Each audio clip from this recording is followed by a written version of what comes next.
నమస్తే, నా పేరు సుమలత. వైజాగ్ లోకల్ న్యూస్ వార్తలకు స్వాగతం. వార్తలు ముందుగా ముఖ్యాంశాలు.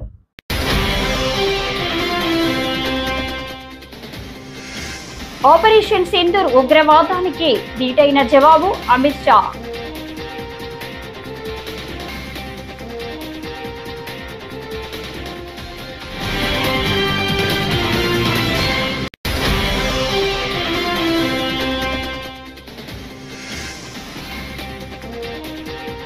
కేంద్ర మంత్రి జితేంద్ర సింగ్ తో సీఎం చంద్రబాబు భేటీ.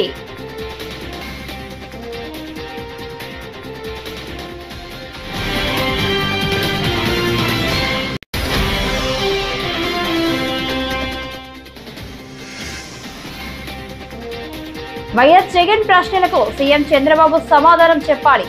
మాజీ మంత్రి సాకే శైలజనాథ్.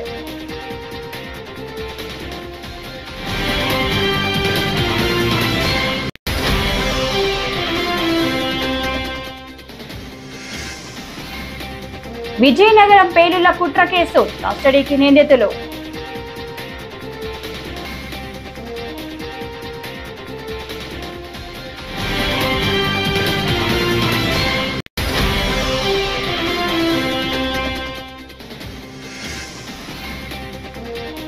ఇసుక మాఫియా అరాచకాలు అరికట్టండి. సిపిఎం జిల్లా కార్యదర్శి టి అరుణ్ డిమాండ్.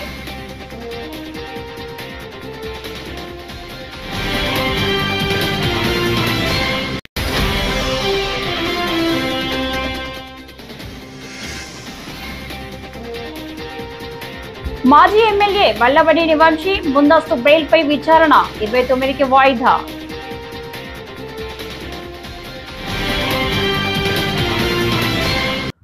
ఇక డీటెయిల్స్ చూస్తే, ఢిల్లీలో సరిహద్దు భద్రతా దళ ఇన్వెస్టిగేషన్ సదస్సులో హోంమంత్రి అమిత్ షా మాట్లాడారు. మేము పాకిస్తాన్కు ఎప్పుడు తగిన సమాధానం ఇవ్వలేదు, కానీ పహల్గాంలో జరిగిన ఉగ్రదాడి తర్వాత ఆపరేషన్ సింధూర్ చేపట్టి ఉగ్రవాదానికి గట్టి సమాధానం ఇచ్చాం. పాక్లోని ఉగ్ర స్థావరాలే లక్ష్యంగా దాడులు చేశాం. దీనికి ప్రపంచం మమ్మల్ని అభినందిస్తుంది. నేను సైన్యానికి సెల్యూట్ చేస్తున్నాను అని అమిత్ షా పేర్కొన్నారు. कई बड़ी बड़ी घटनाएं पाकिस्तान ने की, मगर इसका जवाब, उचित जवाब नहीं दिया गया। हम संरक्षात्मक काम करते रहे, हमारे लोगों की जान बचाने के लिए बहुत अच्छा काम हमारी पुलिस, सेना, बीएसएफ सब ने किया, मगर कभी भी उचित जवाब नहीं दिया। 2014 में नरेंद्र मोदी जी प्रधानमंत्री बने, भारतीय जनता पार्टी के नेतृत्व वाली सरकार बनी और सबसे पहला बड़ा हमला उरी में हमारे जवानों पर किया, उनको जिंदा जला देने की हिमाकत की और हमने सर्जिकल स्ट्राइक कर पहली बार आतंकी ठिकानों में घुसकर आतंकवादियों को जवाब देने का काम उरी के बाद तुरंत किया। हम मानते थे कि संदेश से शायद अब सब कुछ रुक जाएगा, मगर नहीं रुका। पुलवामा में हमला हुआ, सीआरपीएफ के जवानों को आतंकी हमले में उड़ा दिया गया।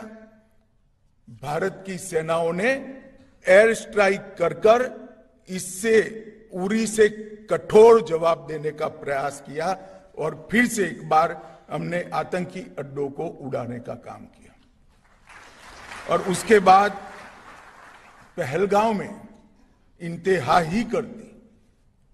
निर्दोष यात्रिकों को धर्म पूछकर अपने परिवार के सामने, परिवार के महिला सदस्य और बच्चों के सामने चुन चुन कर निर्ममता पूर्वक मारने का पाप पाक प्रेरित आतंकवादियों ने किया। और उस वक्त हमारे प्रधानमंत्री जी ने उनको कहा था, बिहार से कहा था कि इसका उचित जवाब दिया जाएगा, और ऑपरेशन सिंदूर ये उसका जवाब है। आज पूरी दुनिया हमारी सेना की वीरता और मारक क्षमता की भूरी भूरी प्रशंसा कर रही है। और मैं आज इस मंच पर से सेना के उन वीर जवानों को, तीनों सेनाओं ने मिलकर जो पराक्रम किया है, वो सभी को समग्र राष्ट्र की ओर से मैं उनको अभिनंदन भी करना चाहता हूं और धन्यवाद भी कहना चाहता हूं कि आपने देश के स्पिरिट को वहां तक पहुंचाने का काम किया। హస్తినాలో ముఖ్యమంత్రి చంద్రబాబు నాయుడు పర్యటన కొనసాగుతుంది. కేంద్ర మంత్రులతో చంద్రబాబు వరుసగా భేటీలవుతున్నారు. కేంద్ర సైన్స్ అండ్ టెక్నాలజీ, భూ విజ్ఞాన శాఖల మంత్రి జితేంద్ర సింగ్ తో సీఎం సమావేశమయ్యారు. ఈ సందర్భంగా అంతరిక్ష తయారీ ఆవిష్కరణలకు కీలక కేంద్రంగా ఆంధ్రప్రదేశ్ ను తీర్చిదిద్దేందుకు కేంద్ర ప్రభుత్వం మద్దతు కోరుతూ ఒక సమగ్ర ప్రతిపాదనను సీఎం సమర్పించారు.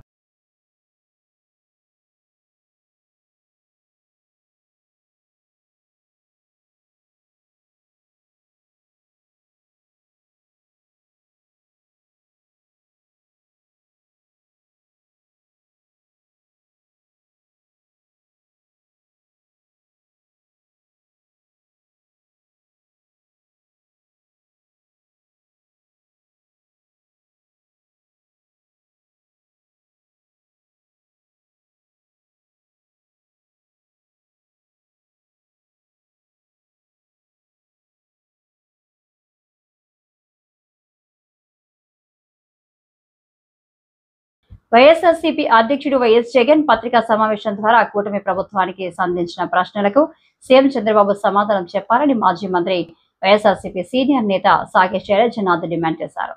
తాడేపల్లి వైఎస్ఆర్సీపీ కేంద్ర కార్యాలయంలో మీడియాతో మాట్లాడుతూ చంద్రబాబు హయాంలో జరిగిన లిక్కర్ స్కామ్ ను ఆధారాలతో సహా వైఎస్ జగన్ బయటపెట్టారని, దానికి బదులివ్వలేక ఎల్లో మీడియా ఈనాడు ద్వారా ఒక అబద్ధపు కథనాన్ని రాయించారని మండిపడ్డారు.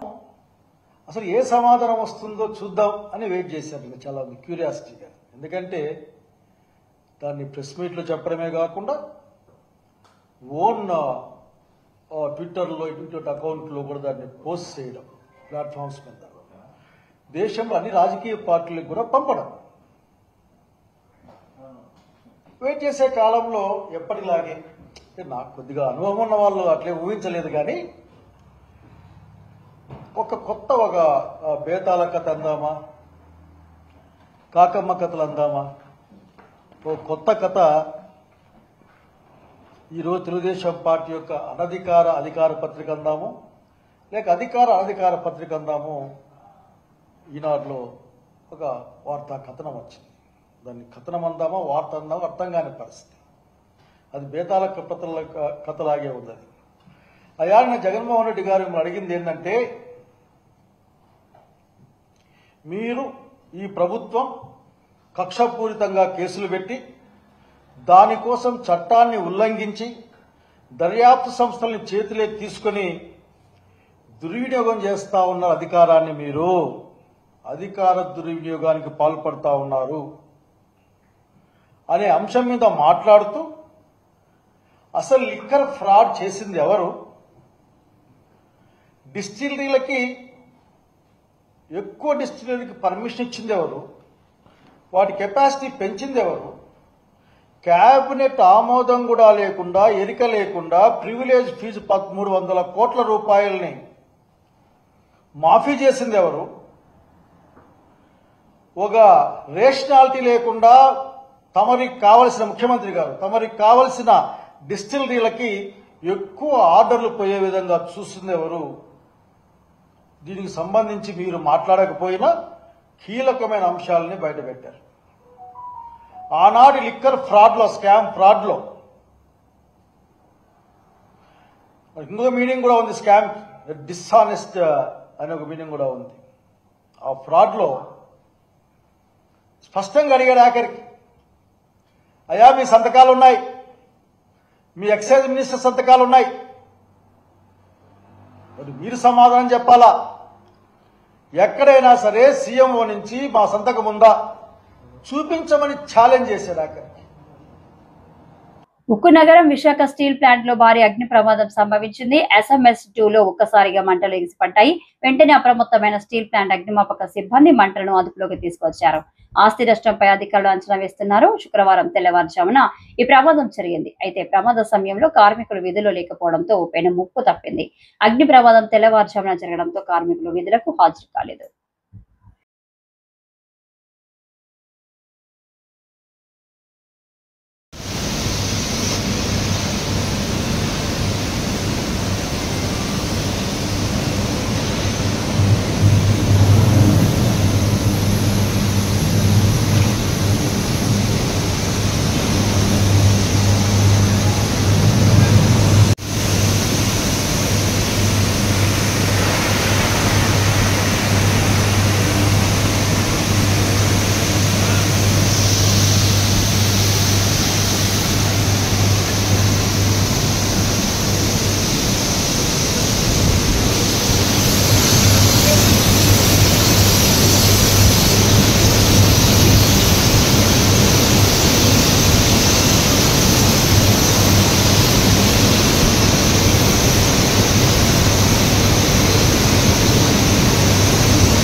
తిరుమల శ్రీవారిని పలువురు సినీ రాజకీయ ప్రముఖులు దర్శించుకున్నారు.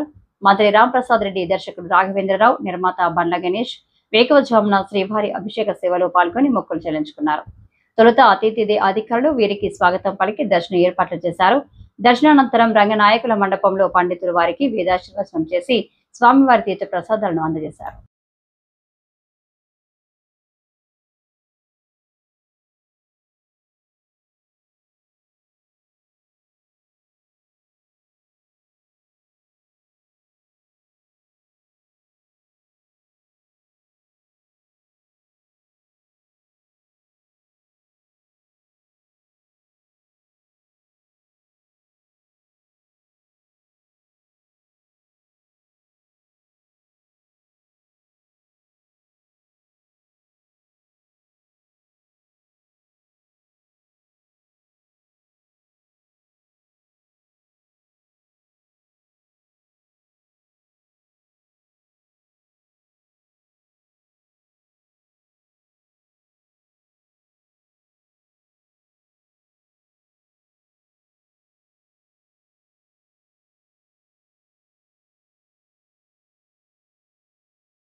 అదృష్టమైన స్వామివారి అభిషేకం చూశాను. పుట్టినరోజు సందర్భంగా స్వామిని దర్శించుకోవటం, అభిషేకం చూడటం నా జన్మదినమైంది. స్వామి సేవకు ఎప్పుడు నేను రెడీగా ఉంటాను. గోవింద గోవింద. జిల్లా కోకో తోట పంటల విస్తరణపై ఉద్యాన శాఖ అధికారులు దృష్టి సారించాలని, ఆ తర్వాత అదనపు ఆదాయం పొందడానికి అవకాశం ఉంటుందని జిల్లా కలెక్టర్ పి ప్రశాంతి సూచించారు. స్థానిక కలెక్టరేట్ లో కోకో క్లస్టర్ అభివృద్ధి కార్యక్రమంపై కలెక్టర్ సమీక్ష జరిపారు.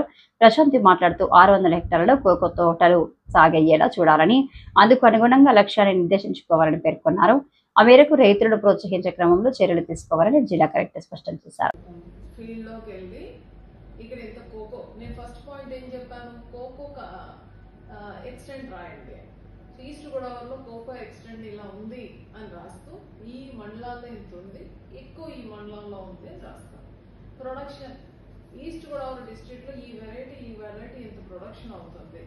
ఫార్మర్స్ యావరేజ్ గా ఫార్మర్ ఎంత తెచ్చుకుంటున్నాడు, మిగతా క్రాప్స్ తెచ్చుకున్న వాటికన్నా ఇతను ఎంత ఉపయోగకరంగా ఉంటుంది, ప్రాసెసింగ్ చేసేటప్పుడు వీళ్ళకి ఎంత అడ్వాంటేజ్ వస్తుంది అండ్ ఫైనల్ డిస్ట్రిబ్యూట్. సో నేను ఇచ్చిన ఒక ఇండికేషన్ ని, ఒక డైరెక్టివ్ ని తను ఒక న్యూస్ ఐటమ్ గా మార్చాడు. సో నేను మీకు ఏం అడిగాను, యాక్షన్ ప్లాన్ అడిగాను. సో ఈ యాక్షన్ ప్లాన్ లో first point intercrop. Cocoa extent as intercrop గా మన దగ్గర ఎంత ఉంది, మెయిన్ క్రాప్ గా ఎంత ఉంది?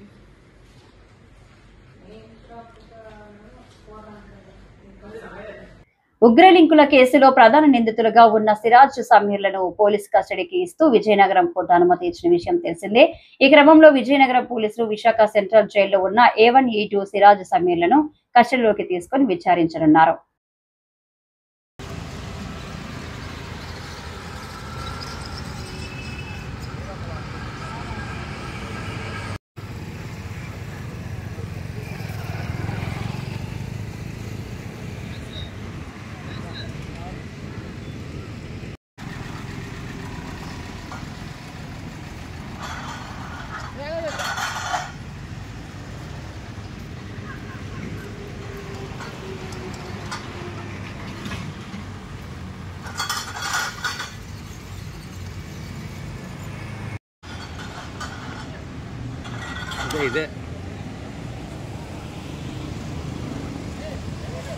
హైదరాబాద్ నగరంలోని శిల్పారామంలో మిస్ వరల్డ్ కాంటెస్టెంట్లు సందడి చేశారు. అక్కడ కయ్య తిరుగుతూ వివిధ స్టాళ్లను పరిశీలించారు. విక్రయిస్తున్న పలు వస్తువుల గురించి ఆసక్తిగా తెలుసుకున్నారు. అంతకుముందు శిల్పారామం వద్ద పలువురు కళాకారులు, చిన్నారులు సాంప్రదాయ రీతిలో వారికి స్వాగతం పలికారు.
జిల్లాలో ఇసుక మాఫియా నిబంధనలకు విరుద్ధంగా ఎటువంటి అనుమతులు తీసుకోకుండా ఇష్టం వచ్చినట్టుగా ఇసుక తరలింపు కారణంగా ఇప్పటికే కొన్ని ప్రాణాలు గాల్లో కలిసిపోయాయని, ఇంకెన్ని ప్రాణాలు ఇసుక మాఫియాకు బలైపోవాలని ప్రభుత్వాన్ని సిపిఎం జిల్లా కార్యదర్శి అరుణ్ ప్రశ్నించారు. ఈ మేరకు గురువారం సిపిఎం కార్యాలయంలో జిల్లా కమిటీ సభ్యులు సుబ్రహ్మణ్యంతో కలిసి మాట్లాడారు. నిబంధనలకు విరుద్ధంగా ఇసుక తరలింపు వల్ల రోడ్డు పైన ఇసుక పడి వాహనదారులు జారిపడి ప్రాణాలు కోల్పోతున్నా ఇసుక మాఫియా అరాచకాలు ఆగడం లేదని అరుణ్ విమర్శించారు. ఇవాళ చాలా మంది ప్రజలు కూడా ఇసుక సందర్భంలో జారి పడిపోయిన ప్రజలు కూడా ఆందోళన వ్యక్తం చేస్తా ఉన్నారు. ఇవాళ పరిస్థితులు బాగు చేయండి అని చెప్పి కోరుతా ఉన్నారు. అందుకనే ప్రభుత్వం వెంటనే స్పందించాలి. ఇది అత్యవసర పరిస్థితిగా తీసుకోవాలి. ఇప్పుడు ధవళేశ్వరం గాయత్రి ఇసుక బయట రోడ్డు, అది రోడ్డు లేదంటే అది మొత్తం ఇసుక ర్యాంపు అర్థం కాని పరిస్థితుల్లో ఉన్నది. అక్కడ చిన్నపాటి స్కిడ్ అయితే చాలు జనం పడిపోయిన పరిస్థితి. ఆ పైనుంచి అత్యధిక లోడుతో లారీలు వేగంగా వస్తున్న పరిస్థితి కూడా కనిపిస్తూ ఉంది. అందుకే ప్రభుత్వం తక్షణమే వారం 10 రోజుల్లోపు ఇట్లాంటి వాటన్నిటిని నియంత్రించి ఆ రోడ్లపైన ఇసుక మొత్తాన్ని తొలగించి ప్రయాణికులకు ఇబ్బంది లేకుండా చేయాలని చెప్పి ప్రభుత్వ అధికారులు ప్రజాప్రతినిధులు కోరుతా ఉన్నాం. ప్రభుత్వం స్పందించకపోతే సిపిఎం పార్టీగా ప్రజల్ని సమీకరించి అధిక లోడుతో ప్రయాణం చేస్తున్న ఇసుక లారీలను అడ్డుకుంటాము. ఎక్కడికక్కడ ఇసుక లారీలను అడ్డుకుని ఆఫ్ చేస్తాం, నిలుపుదల చేస్తాము. తర్వాత జరిగే పరిణామాలకి ఇవాళ ప్రభుత్వ యంత్రాంగం బాధ్యత వహించాల్సి వస్తుందని చెప్పని కూడా ప్రభుత్వ అధికారులకి తెలియజేస్తాం. నకిలీ ఇళ్ల పట్టాల కేసులో గన్నవరం మాజీ ఎమ్మెల్యే వైసీపీ నేత వంశీని శుక్రవారం పోలీసులు కస్టడీలోకి తీసుకున్నారు. వైద్య పరీక్షలకు ఆసుపత్రికి తీసుకెళ్లారు. ఇవాళ రేపు వంశీని పోలీసులు విచారించనున్నారు. అయితే వంశీని అతని న్యాయవాది సమక్షంలో ఉదయం 10 గంటల నుంచి సాయంత్రం 4 గంటల వరకు మాత్రమే విచారించాలని కోర్టు ఆదేశించింది. కాగా పోలీసులు వంశీని కస్టడీకి తీసుకునే ముందు ఆయన భార్యను కలిశారు.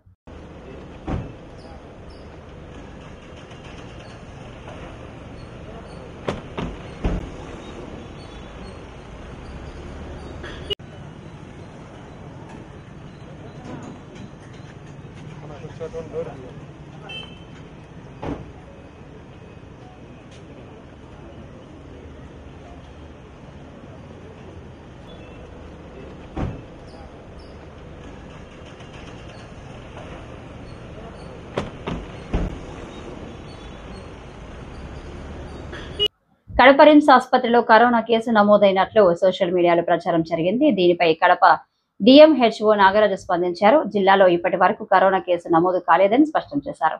షేక్ గౌసిన్ మోదిన్ మేబీ అనే మహిళ దగ్గు జలుబు జ్వరంతో కడప రిమ్స్ కు వస్తే కోవిడ్ వార్డులో అడ్మిట్ చేశారే తప్ప కరోనా లక్షణాలు లేవన్నారు. ఆసుపత్రిలో కోవిడ్ కిట్లు లేకుంటే ఎలా నిర్ధారణ చేస్తామని ప్రశ్నించారు.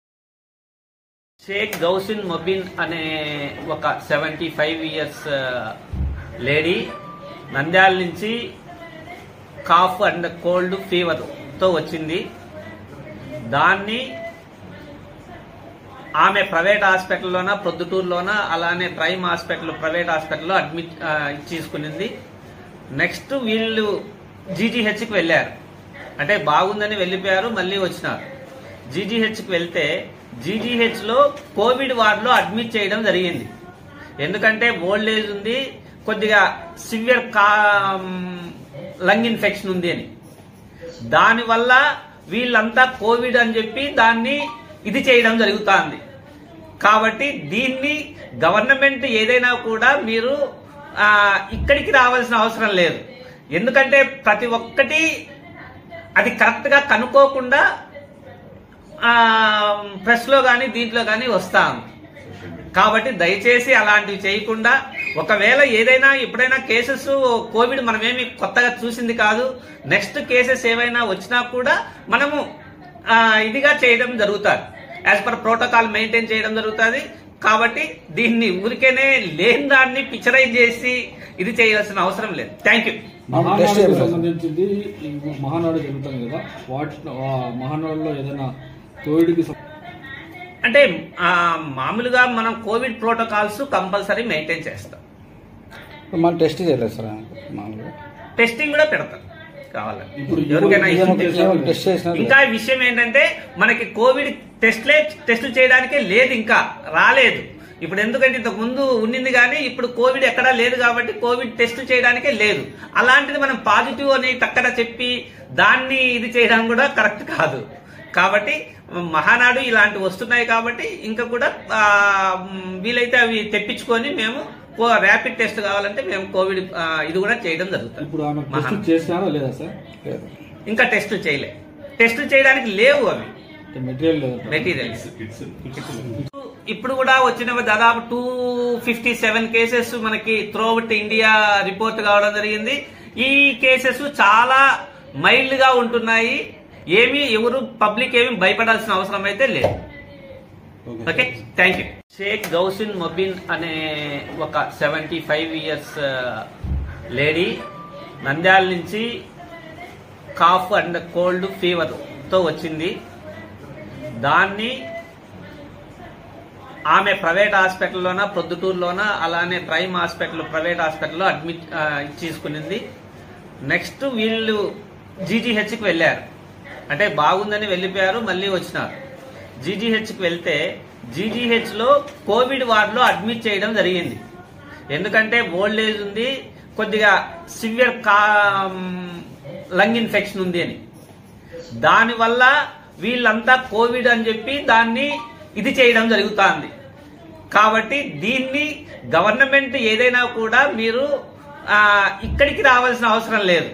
ఎందుకంటే ప్రతి ఒక్కటి అది కరెక్ట్గా కనుక్కోకుండా ప్రెస్లో కానీ దీంట్లో కానీ వస్తాం. కాబట్టి దయచేసి అలాంటివి చేయకుండా, ఒకవేళ ఏదైనా ఎప్పుడైనా కేసెస్ కోవిడ్ మనమేమి కొత్తగా చూసింది కాదు, నెక్స్ట్ కేసెస్ ఏవైనా వచ్చినా కూడా మనము ఇదిగా చేయడం జరుగుతుంది. యాజ్ పర్ ప్రోటోకాల్ మెయింటైన్ చేయడం జరుగుతుంది. కాబట్టి దీన్ని ఊరికేనే లేని దాన్ని పిక్చరైజ్ చేసి ఇది చేయాల్సిన అవసరం లేదు. Thank you. మహానాడుకు సంబంధించింది మహానాడు జరుగుతుంది కదా, మహానాడులో ఏదైనా కోవిడ్కి అంటే మామూలుగా మనం కోవిడ్ ప్రోటోకాల్స్ కంపల్సరీ మెయింటైన్ చేస్తాం. మనం టెస్ట్ చేయలేదు సార్, మామూలుగా టెస్టింగ్ కూడా పెడతాం కావాలని. ఎవరికైనా ఇంకా విషయం ఏంటంటే మనకి కోవిడ్ టెస్టులు చేయడానికే లేదు, ఇంకా రాలేదు. ఇప్పుడు ఎందుకంటే ఇంతకు ముందు ఉన్నింది కానీ ఇప్పుడు కోవిడ్ ఎక్కడా లేదు కాబట్టి కోవిడ్ టెస్ట్ చేయడానికే లేదు. అలాంటిది మనం పాజిటివ్ అని తక్కడ చెప్పి దాన్ని ఇది చేయడం కూడా కరెక్ట్ కాదు. కాబట్టి మహానాడు ఇలాంటివి వస్తున్నాయి కాబట్టి ఇంకా కూడా వీలైతే అవి తెప్పించుకొని మేము ర్యాపిడ్ టెస్ట్ కావాలంటే మేము కోవిడ్ ఇది కూడా చేయడం జరుగుతుంది. ఇప్పుడు ఆమె టెస్ట్ చేశారా లేదా సార్? ఇంకా టెస్టులు చేయలే, టెస్టులు చేయడానికి లేవు, అవి మెటీరియల్స్. ఇప్పుడు కూడా వచ్చిన దాదాపు 257 కేసెస్ మనకి త్రూఅవుట్ ఇండియా రిపోర్ట్ కావడం జరిగింది. ఈ కేసెస్ చాలా మైల్డ్ గా ఉంటున్నాయి. ఎవరు పబ్లిక్ ఏమి భయపడాల్సిన అవసరం అయితే లేదు. Okay, thank you. ఈ వార్తలు ఇంతటితో సమాప్తం. నమస్కారం.